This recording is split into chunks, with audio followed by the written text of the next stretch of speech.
I'm jaded about a lot of things, which I think is a natural part of growing out of your early 20s.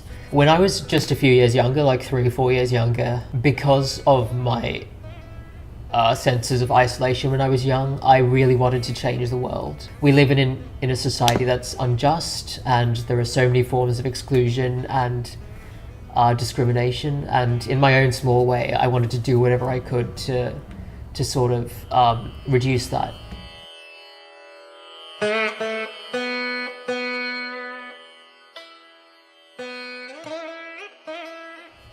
I've known that I was different from a very young age, and my parents themselves in the country that they were born were members of a racial minority. So I was conscious of that from a young age, and in addition to that, I was a member of a sexual minority as well. I was born and spent the first 7 years of my life in a very conservative Islamic, so there was not any diverse representation of sexuality or anything in the media. And then when we moved to Australia, I guess everything from like the fact that my parents had a Malaysian accent, and I did too when I first moved here, the fact that, you know, I looked different from most like white Aussie kids in the early schools that I went to. My mum would lovingly pack me lunch, and it would be like something that the kids had never seen before. They would make me feel like I don't know, I was like eating like roadkill or something. I wasn't out for like my entire high school period. You feel like you can't be an authentic person. After initially finding like the mainstream gay community liberating, you also start to notice that, you know, you're a minority within a minority again, and there's not a lot of great representation of people of color in like gay spaces or whatever. As I said, now that I'm older, it's sort of easier to cope with, but certainly when you're a young person, a child or a teenager, and people react to it in different ways, but in my case, I became a lot more reserved than I think I would have been otherwise. I think humans are social animals, and we need a sense of connection to others, and for some of us, that connection isn't there when we're growing up. I have to say the main thing I'm passionate about is the dancing that I do. I mean, when the music and the lyrics and the movement all combine, they sort of create their own little world in which the dancer is in control and able to explore in a way that isn't always possible in the real world. When I'm dancing, I feel like a sense of freedom and fulfillment, which is quite rare, or at least for me. Like, I don't often feel that in other areas of my life. It makes me feel like it gives my life a sense of purpose, as opposed to just doing something to survive or pass the time, as a lot of other things are. I'm probably more of a traditionalist in my dancing than most people. I think that the traditional themes can remain relevant and are beautiful in themselves. One of my favorite dancers, Bala Saraswati, said that it's within the orthodoxy of tradition that a dancer finds the fullest freedom, instead of necessarily going for every modern gimmick. Most of the pieces that I dance to were composed between like the 1500s to the 1900s. And so it was a very patriarchal society. It was very traditional and had very stereotyped roles in some ways.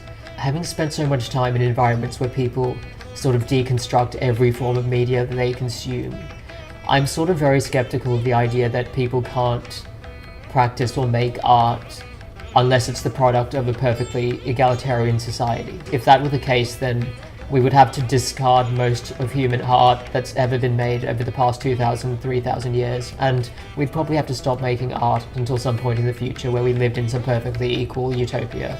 The hero and the heroine can stand for many different things. They don't necessarily have to be people, and if they are people, the gender of the people doesn't necessarily have to match what's in the text. In its more profound levels, it's a metaphor for the way the human soul is finding itself, is losing itself in love, and is relating to others and forming connections with others. In the form that I do in particular, of the sort of 9 major emotions that are in Indian classical dance theory, the predominant one in the dance that I do is called Shringaram, which means love, romance, eroticism.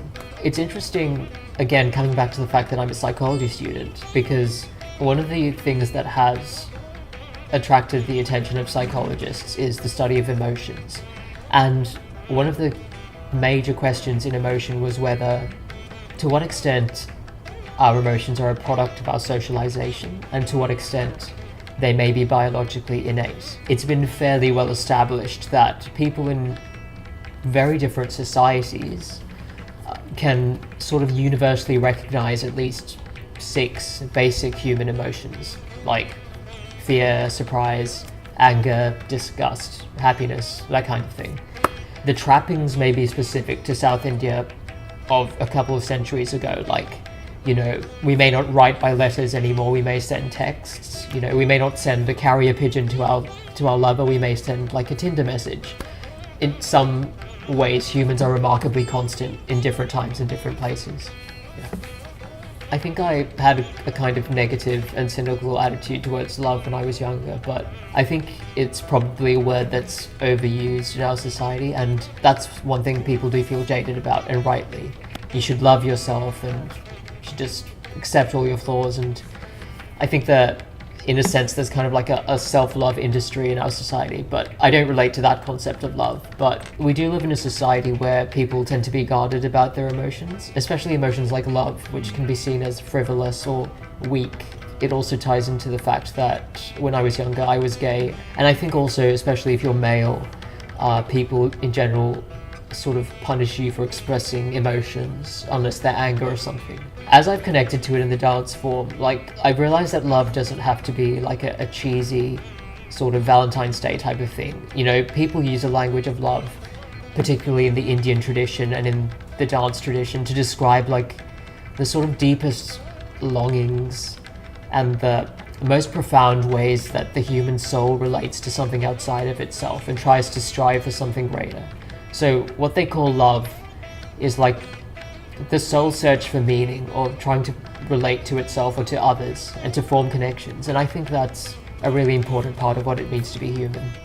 And I think that's why love will always be relevant and important to us. Maybe it's because when I was younger I felt isolated, but I like feeling a sense of connection to other people. And probably the best way that I know how to do that personally is through dance. I'd rather make a connection with one person than, you know, start a revolution or like alter the destiny of nations or something. Youthful idealism is a really great thing, and I'm glad that I sort of had a go at it, but it's okay sometimes to put yourself first. You don't have to be the savior of the world, especially when sometimes people sort of turn it into a competition over like who's the most virtuous. You know, they want to scrutinize every little thing you do. I think you need to have some space to yourself and be able to say fuck you to people, despite the fact that there are so many things to be angry about and hopeless about in the world. There are still good and beautiful things about life. They're not necessarily obvious, but if you can make time to go and find them or reflect on them, you know, there will be reasons to continue to get up in the morning, that the world we live in isn't completely useless, not completely condemned. I'm hopeful that life goes on, and that's enough for me.